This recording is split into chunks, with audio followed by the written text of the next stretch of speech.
अस्सलाम वालेकुम। First year biology chapter number 1 cell structure and functions का और जो टॉपिक डिस्कस करने जा रहे हैं इस वीडियो में वो साइटोप्लाज्म है। तो सबसे पहले साइटोप्लाज्म की आउटलाइन को देखेंगे, मतलब किन चीज़ों को हमने डिस्कस करना है साइटोप्लाज्म में। तो आउटलाइन में सबसे पहले हम डिफाइन करेंगे साइटोप्लाज्म को, फिर इसकी अकरेंस को देखेंगे और मोस्ट इम्पॉर्टेंटली इसकी केमिकल नेचर और फिजिकल नेचर पे बात होगी। केमिकल नेचर में फिर दो सब हेडिंग है, ट्रू सॉल्यूशन और कोलाइडल सॉल्यूशन की, और जहाँ फिजिकल नेचर की बात है तो इसमें 3 सब हेडिंग है, साइटोसोल, साइटोजेल और साइक्लोसिस की। और जो 5वीं मेन हेडिंग होगी वो फंक्शंस की, और फंक्शन में 2 सब हेडिंग्स हैं, स्टोरेज और मेटाबॉलिज्म। तो ये रही आउटलाइन जिन चीज़ों पे हमने बात करनी है साइटोप्लाज्म में। तो चलिए सबसे पहले साइटोप्लाज्म की डेफिनेशन से आगाज़ लेते हैं। तो साइटोप्लाज्म को डिफाइन किया जाता है कुछ इस तरह से कि ये रीजन है, साइटोप्लाज्म रीजन है कहाँ से कहाँ तक, between the plasma membrane and nuclear membrane. Cell के अंदर अगर आप देखें तो उसके सेंटर पे, अगर एनिमल सेल है तो उसके सेंटर पे न्यूक्लियस मौजूद है, अगर प्लांट सेल है तो उसकी दीवार के साथ, उसकी पेरिफेरी के साथ एक कह लें कि एक साइड पे न्यूक्लियस मौजूद होता है। तो न्यूक्लियस मेम्ब्रेन से लेकर वो प्लांट सेल की बात हो या एनिमल की सेल की बात हो, न्यूक्लियस सेंटर पे हो या साइड पे हो, इससे कोई फ़र्क नहीं पड़ता। डेफिनेशन यही रहेगी कि न्यूक्लियर मेम्ब्रेन से लेकर सेल मेम्ब्रेन तक, प्लाज्मा मेम्ब्रेन तक जो रीजन है, जो डिस्टेंस है, जो एरिया है, उस रीजन के अंदर जो कुछ भी आ रहा है वो कलेक्टिवली साइटोप्लाज्म कहलाता है। अब साइटोप्लाज्म की अकरेंस देखें तो अगर कोई भी लिविंग सेल होगा तो उसमें साइटोप्लाज्म एग्जिस्ट करेगा। ये सवाल ही नहीं पैदा होता कि एक सेल लिविंग है तो उसमें साइटोप्लाज्म नहीं है। हाँ, एक सेल डेड हो चुका तो एक डेड सेल के अंदर साइटोप्लाज्म नहीं होगा। अगर उसको ज़्यादा टाइम गुजर गया डेड हुए, वो ड्राई हो चुका होगा। हाँ, अभी उसकी चंद सेकंड पहले डेथ हुई है तो पॉसिबल है कि उसके अंदर साइटोप्लाज्म का कंटेंट मौजूद हो कम या ज़्यादा। और सेल डेथ आपने नाइट में भी देखा, उसका भी अपने मैकेनिज्म है कि अगर सेल रप्चर हो जाए तो उसका सेलुलर कंटेंट रिलीज़ हो जाता है, साइटोप्लाज्म सराउंडिंग में चला जाता है। और अगर वो प्रोग्राम्ड सेल डेथ हो, अपोप्टोसिस हो, तो इन दैट केस वो छोटे छोटे पीस बन जाते हैं सेल के, और उन छोटे छोटे पीसेस के अंदर सेल का, साइटोप्लाज्म का थोड़ा थोड़ा कंटेंट जो है वो सेल मेम्ब्रेन के अंदर या मेम्ब्रेन के अंदर इनक्लोज रहता है। तो डिपेंडिंग अपॉन सेल डेथ फिर वो हम देखते हैं कि साइटोप्लाज्म जो है वो रिलीज़ हो चुका या छोटे छोटे पैकेट्स के अंदर साइटोप्लाज्म जो है वो डिवाइड हो चुका। खैर, हम यहाँ दूर की बात नहीं करेंगे, हम अकरेंस की बात कहते हैं कि अगर सेल लिविंग है तो लिविंग सेल के अंदर लाजमी साइटोप्लाज्म मौजूद होगा। हाँ, इससे कोई फ़र्क नहीं पड़ता कि सेल की टाइप क्या है, प्रोकैरियोटिक है, यूकैरियोटिक है, एनिमल सेल है, प्लांट सेल है, बैक्टीरियल सेल है, फंगल सेल है, कोई भी सेल हो उसके अंदर साइटोप्लाज्म मस्ट है। लेकिन प्रोकैरियोटिक और यूकैरियोट का जो साइटोप्लाज्म है उसमें थोड़े से डिफरेंसेस भी हैं।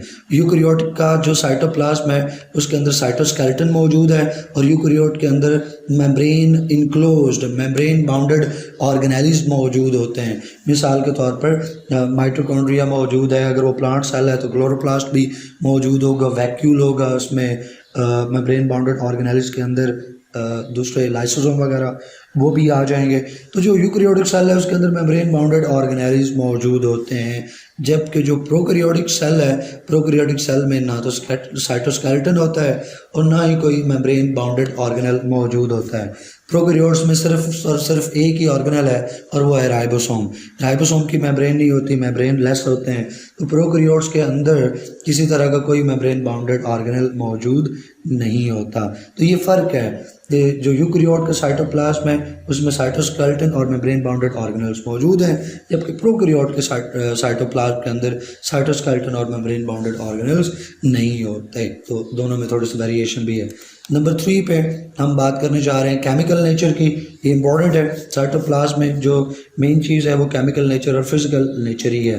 तो केमिकल नेचर में हम देखें तो साइटोप्लाज्म तकरीबन 90% वाटर होता है। हाँ, अब ये वेरी करता है cell type to cell type. मिसाल के तौर पे बोन सेल है तो बोन सेल के जो साइटोप्लाज्म है उसमें वाटर कंटेंट कम होता है, लेकिन अगर आप ब्रेन सेल की बात कर लें तो ब्रेन सेल का जो साइटोप्लाज्म है उसमें वाटर कंटेंट बहुत ज़्यादा होता है। लेकिन जब आप बॉडी के अंदर मौजूद तमाम सेल्स के जो साइटोप्लाज्म है उसका वाटर कंटेंट कैलकुलेट करें और उसकी एवरेज निकालें तो वो तकरीबन 90% ही बनती है। तो ऑन एवरेज जो वाटर है वो तकरीबन 90% साइटोप्लाज्म में मौजूद होता है और 10% बाकी चीज़ें होती हैं। और 10% बाकी चीज़ों के अंदर क्या आता है, वो तमाम सब्सटेंसेस मौजूद होते हैं जो वाटर के साथ मिलकर सॉल्यूशन बना रहे होते हैं और वो तमाम सब्सटेंसेस बायोकेमिकल सब्सटेंसेस हैं और लाइफ के बायोकेमिकल प्रोसेसेस को कैरी आउट करने के लिए वो बायोकेमिकल सब्सटेंसेस साइटोप्लाज्म में मौजूद होते हैं। और साइटोप्लाज्म जो सॉल्यूशन बनाता है वो दो तरह का बनाता है। वाटर के अंदर बाकी सब्सटेंसेस मौजूद होंगे और बाकी सब्सटेंसेस में ऑर्गेनेल्स भी आ जाते हैं, केमिकल सब्सटेंसेस भी आ जाते हैं। ऑर्गेनेल्स और बाकी सब्सटेंसेस कलेक्टिवली वाटर के साथ मिलकर साइटोप्लाज्म बना रहे हैं। तो साइटोप्लाज्म में 90% तो हो गया वाटर, 10% में ऑर्गेनेल्स आ जाएंगे और बाकी बायोकेमिकल जो सब्सटेंसेस हैं वो आ जाएंगे। तो और वाटर के साथ जो इन सब्सटेंसेस का सॉल्यूशन बनता है वो दो तरह का सॉल्यूशन बनता है। एक है ट्रू सॉल्यूशन।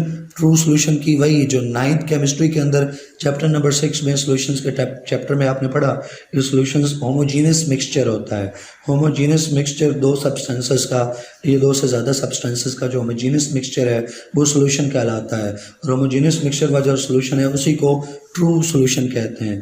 तो ट्रू सॉल्यूशन के अंदर जो पार्टिकल्स हैं जो ट्रू सॉल्यूशन बना रहे हैं वो पार्टिकल्स स्मॉल साइज़ के होते हैं। उसी 9th की केमिस्ट्री के अंदर आपने सॉल्यूशन के साथ कंपेयर किया था कोलाइड्स को, कोलाइडल सॉल्यूशन को या कोलाइड्स को और सस्पेंशन को कंपेयर किया था। अगर आपको याद हो तो जो सॉल्यूशंस हैं उनके पार्टिकल्स जो हैं उनका साइज़ सबसे कम होता है, बहुत ही स्मॉल पार्टिकल्स होते हैं। और जो कोलाइड के पार्टिकल्स हैं वो इंटरमीडिएट साइज़ के हैं और सस्पेंशन के जो पार्टिकल्स हैं वो भी बड़े साइज़ के हैं। तो ऑन जनरल बात करें हम तो कोलाइड और सस्पेंशन इन दोनों के पार्टिकल साइज़ बड़े होते हैं, लेकिन जो सॉल्यूशन है उसके पार्टिकल्स का साइज़ बहुत ही स्मॉल होता है। इवन आप उनको इलेक्ट्रॉन माइक्रोस्कोप से भी नहीं देख सकते। हाँ, डिटेक्ट कर सकते हैं, डायरेक्टली देख नहीं सकते, इतने छोटे पार्टिकल साइज़ होते हैं। तो जो ट्रू सॉल्यूशन होता है, ट्रू सॉल्यूशन वो है जिसमें होमोजेनियस मिक्सचर हो, जो सॉल्यूट है वो इक्वली डिस्ट्रीब्यूट हुआ हो, उसकी इक्वल डिस्ट्रीब्यूशन हो थ्रू आउट। तो इस तरह का जो पार्ट होता है, इस तरह का जो सॉल्यूशन है, मिक्सचर बनता है, उसको आप ट्रू सॉल्यूशन कहते हैं। तो जैसे मैंने बताया true solution small molecule, small substances बनाएंगे। तो साइटोप्लाज्म में जो स्मॉल मॉलिक्यूल्स हैं, जो माइक्रो मॉलिक्यूल्स हैं, जो माइक्रो सब्सटेंसेस हैं वो ट्रू सॉल्यूशन बनाएंगे। इसमें एग्जांपल साल्ट्स की है, शुगर्स की, अमीनो एसिड्स हैं, फैटी एसिड्स, न्यूक्लियोटाइड्स, विटामिन्स और जो डिजॉल्व्ड गैसेस हैं, ये सारे सब्सटेंसेस ये माइक्रो मॉलिक्यूल्स में आते हैं और ये ट्रू सॉल्यूशन बनाते हैं। नेक्स्ट है पार्ट बी के अंदर कोलाइडल सॉल्यूशन। जो कोलाइडल सॉल्यूशन है, जैसे मैंने कहा कि इनका पार्टिकल साइज़ बड़ा होता है। बड़ा पार्टिकल साइज़ जो है, बड़े पार्टिकल जो हैं, बड़े साइज़ के जो पार्टिकल्स हैं उनकी इक्वल डिस्ट्रीब्यूशन नहीं होती, वो कहीं कम तो कहीं ज़्यादा होते हैं। तो हेट्रोजीनियस उनकी डिस्ट्रीब्यूशन है, हेट्रोजीनियस कंपोजिशन है उस मिक्सचर की। तो जहाँ हेट्रोजीनियस हो, अनइक्वल डिस्ट्रीब्यूशन हो, वो कोलाइडल सॉल्यूशन है और ये लार्ज पार्टिकल्स बनाते हैं। बड़े साइज़ के पार्टिकल्स, लार्ज साइज पार्टिकल्स बनाएंगे कोलाइडल सॉल्यूशन। तो आप कह सकते हैं माइक्रो मॉलिक्यूल्स हैं वो कोलाइडल सॉल्यूशन बना रहे हैं। मिसाल इसकी प्रोटीन्स वगैरह जो मैक्रो मॉलिक्यूल्स में आते हैं, ये साइटोप्लाज्म में जिस जिस जगह पे प्रोटीन्स मौजूद हैं और बाकी बड़े मैक्रो मॉलिक्यूल्स मौजूद हैं, वो पार्ट जो है वो कोलाइडल सॉल्यूशन कहलाता है। और जहाँ जहाँ स्मॉल मॉलिक्यूल्स मौजूद हैं वो ट्रू सॉल्यूशन की तरह बिहेव करता है और वो ट्रू सॉल्यूशन कहलाता है। तो ये हो गया केमिकल कंपोजिशन, केमिकल नेचर। उसके अंदर हमने कहा कि केमिकली हम साइटोप्लाज्म के दो हिस्से कर सकते हैं, ट्रू सॉल्यूशन और कोलाइडल सॉल्यूशन। अब हम बात करते हैं फिजिकल नेचर की। फिजिकल नेचर में हम इसके 3 हिस्से कर लेंगे। फिजिकल नेचर अगर हम देखें साइटोप्लाज्म की तो उसको आप 2 पोर्शन में डिवाइड करते हो, तो इससे खैर मूवमेंट आ जाती है। तो सब हेडिंग 3 है, लेकिन जो मेन पोर्शन बनते हैं वो 2 ही बनते हैं। एक पोर्शन बनता है साइटोसोल का फिजिकली और दूसरा बनता है साइटोजेल का। तो ये 2 पोर्शन है, दोनों को देखते हैं। जहाँ तक बात है साइटोसोल की, तो जिसका नाम बताता है सोल सॉल्यूशन की तरह है। सॉल्यूशन जो है वो भी कौन सा, जो लेस विस्कस हो। लेस विस्कस का मतलब है फ्लूइड लाइक हो। तो साइटोप्लाज्म का वो पार्ट जो लेस विस्कस है, वो फ्लूइड की तरह है, उस पार्ट को साइटोसोल कहते हैं। सिंपली इसको सोल भी, SOL सोल भी कह देते हैं। आपकी बुक पे साइटोसोल लिखा है तो साइटोसोल। साइटोसोल लेस विस्कस है, विस्कस होना गाढ़ापन होना। तो लेस विस्कस का मतलब है उसकी विस्कोसिटी कम है, उसका अंदर गाढ़ापन कम है, वो पानी की तरह है, वो फ्लूइड की तरह है। ठीक है, उसमें गाढ़ापन, विस्कोसिटी उसकी कम है, मोर लाइक फ्लूइड है, सॉलिड की तरह नहीं है, फ्लूइड की तरह है, वो पानी की तरह है। एक्वस उसकी नेचर है, लेस विस्कस है। तो ये पार्ट साइटोसोल है। तो साइटोसोल जो है अगर देखें तो ये इनर पोर्शन है, साइटोप्लाज्म का अंदर वाला हिस्सा जो है वो साइटोसोल है, और ये टुवर्ड्स न्यूक्लियस है, न्यूक्लियस के करीब वाला जो है पार्ट है, न्यूक्लियर मेम्ब्रेन के न्यूक्लियर एनवेलप के करीब जो पार्ट है वो साइटोसोल है। वहाँ विस्कोसिटी कम है, वो फ्लूइड पार्टिकल है, और यहाँ ज़्यादातर बायोकेमिकल रिएक्शंस हो रहे होते हैं। जहाँ तक बात साइटोजेल की है तो साइटोजेल बिल्कुल उसका ऑपोजिट, साइटोसोल लेस विस्कस था तो साइटोजेल जो है ये मोर विस्कस है।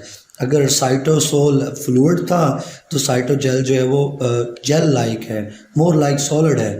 साइटोसोल मोर लाइक फ्लूइड था, ये मोर लाइक सॉलिड है, सेमी सॉलिड नेचर होती है, जेल की तरह सा ये पोर्शन है, और इस पोर्शन को हम साइटोजेल कहते हैं। तो more viscous gel like portion, gel like part of the cytoplasm is called cytogel.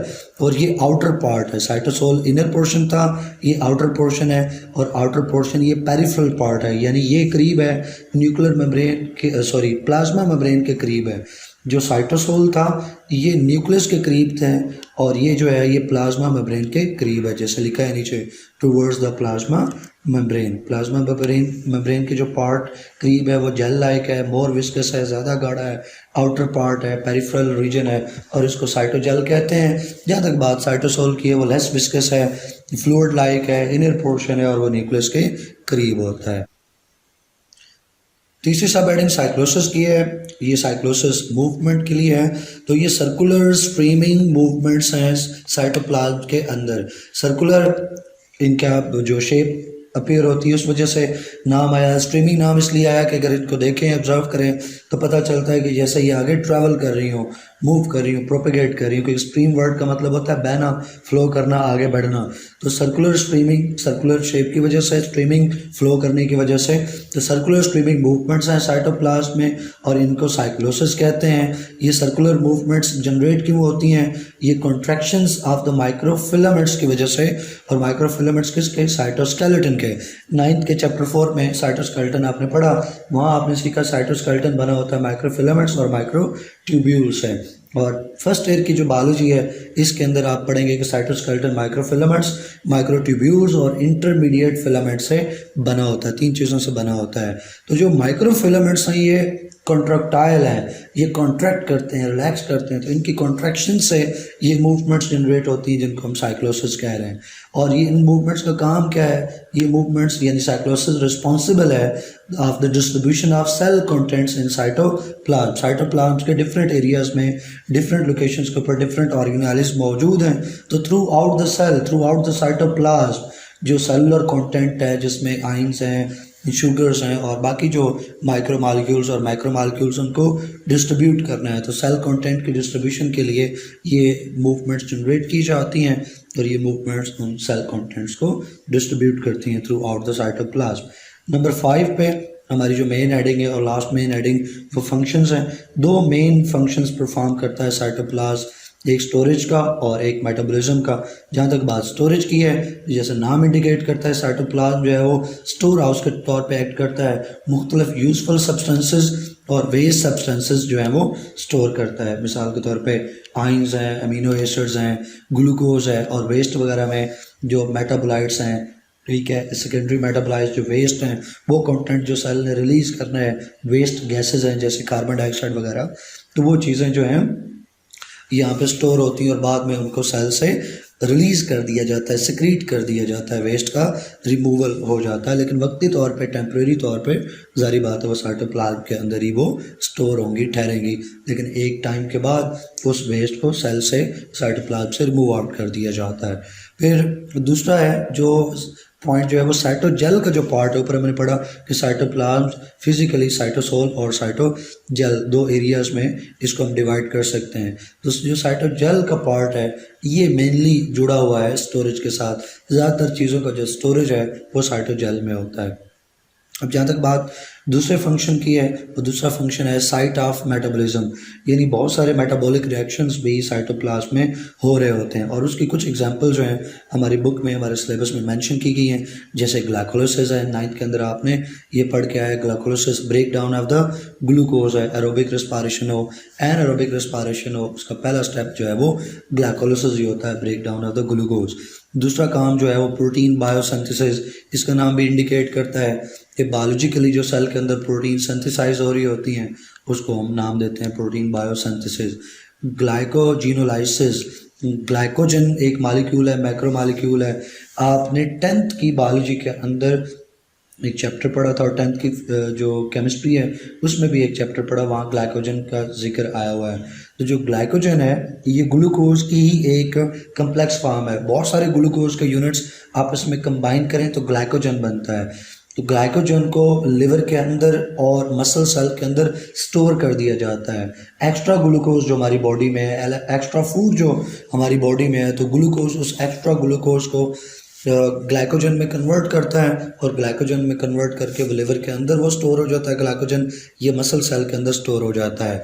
जब कभी आप स्टारवेशन पे हो, रोज़ा रखा हो, या भूख हड़ताल पे हो, या कोई और वजह हो, आपने खाना ना खाया हो, आपके ब्लड के अंदर ग्लूकोज का लेवल ड्रॉप हो रहा हो, उस वक़्त ग्लाइकोजन को वापस तोड़ा जाता है, ब्रेक किया जाता है ग्लूकोज में, ताकि उस ग्लूकोज को ब्लड में और फिर ब्लड के ज़रिए तमाम सेल तक डिस्ट्रीब्यूट किया जा सके। तो ग्लाइकोजन की जो ब्रेक डाउन है ग्लूकोज में, दैट इज़ कॉल्ड ग्लाइकोजिनोलाइसिस। और अगली जो टर्म है वो ग्लूकोनियोजेनेसिस है। ग्लूकोज के लिए है, लेकिन यहाँ पे जनरल कार्बोहाइड्रेट को इंडिकेट कर रहा है। तो आप ग्लूकोज को भी साथ रिलेट कर सकते हो, या जो ग्लूको का वर्ड है ये आप जनरल कार्बोहाइड्रेट्स के लिए भी रिलेट कर सकते हो। तो ग्लूकोनियोजेनेसिस, जेनेसिस फार्मेशन को कहते हैं, नियो नए तरीके से, नए अंदाज से। तो ग्लूकोनियोजेनेसिस ये फार्मेशन है कार्बोहाइड्रेट्स की, शुगर्स की, और स्पेशली ग्लूकोज की। और ये जो फार्मेशन है ग्लूकोज की या शुगर्स की, ये अदर नॉन कार्बोहाइड्रेट सब्सटेंसेस है। मिसाल के तौर पर प्रोटीन्स को ग्लूकोज में कन्वर्ट कर दिया जाए, उसमें जो लिपिड कंटेंट है, लिपिड्स को ग्लूकोज में, कार्बोहाइड्रेट्स में कन्वर्ट कर दिया जाए। तो जब प्रोटीन्स और लिपिड्स वगैरह को कार्बोहाइड्रेट्स में और स्पेशली ग्लूकोज में कन्वर्ट किया जाता है, यानी ग्लूकोज को बनाया जाता है प्रोटीन से और लिपिड वगैरह से, तो उस प्रोसेस को हम नाम देते हैं ग्लूकोनियोजेनेसिस। तो ये जो 3-4 रिएक्शंस लिखे हुए हैं, और प्लस और भी रिएक्शंस ये साइटोप्लाज्म में हो रहे होते हैं, तो हम कहते हैं कि cytoplasm site of metabolic reactions भी है। तो ये था साइटोप्लाज्म का टॉपिक कवर हुआ। इसके अंदर हमने साइटोप्लाज्म को डिफाइन किया, डिफाइन करने के बाद इसकी अकरेंस देखी, केमिकल नेचर की बात की, उसमें 2 सब हेडिंग थी, फिर फिजिकल नेचर की बात की, उसमें 3 सब हेडिंग थी, और लास्ट के ऊपर फंक्शन को डिस्कस किया, इसमें 2 सब हेडिंग थी।